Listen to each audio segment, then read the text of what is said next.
BJP नेता कहते हैं कि मोदी है तो मुमकिन है और वाकई ये बात सच है। मोदी के राज में ही रुपया रो रहा है। रुपया अब तक के उच्चतम स्तर पर पहुंच गया है, जिससे अर्थव्यवस्था को तगड़ा झटका लग रहा है। इसकी वजह मोदी सरकार की वो नीतियां हैं जिसकी वो मुनादी करती है। तो आखिर क्यों गिर रहा है रुपया, देखिए इस रिपोर्ट में।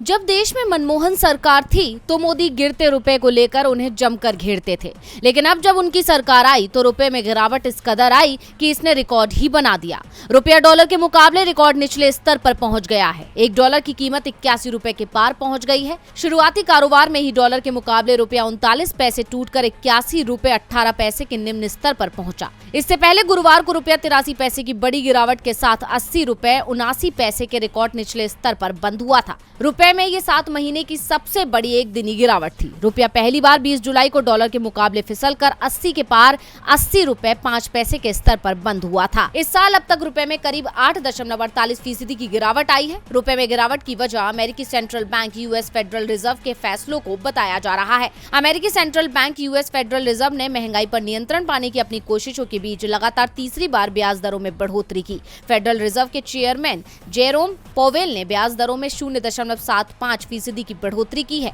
अब ब्याज दरें बढ़ाकर 3.2% कर दी गई हैं। वहीं यूएस फेड ने संकेत दिए हैं कि वो आने वाली बैठक में भी ब्याज दरों में बड़ी बढ़ोतरी कर सकता है। इसके बाद से डॉलर इंडेक्स 111 के स्तर के ऊपर चला गया। वहीं दूसरी तरफ रुपए के गिरने के सबसे बड़े कारणों में से विदेशी निवेशकों के भारत से अपने निवेश को निकाल लेना बताया गया है।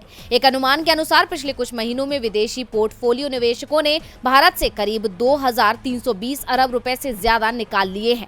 विदेशी निवेशकों का पैसा निकाल लेना इस बात का संकेत है कि वो भारत को इस समय निवेश करने के लिए सुरक्षित नहीं समझ रहे हैं। ये आंकड़े साफ बता रहे हैं कि देश में निवेश के साथ साथ रुपया भी गिरता जा रहा है, जिससे अर्थव्यवस्था को बड़ा झटका लग सकता है। यानी साफ है कि देश में हालात अब भी नहीं सुधरने वाले। डीवी लाइव की रिपोर्ट।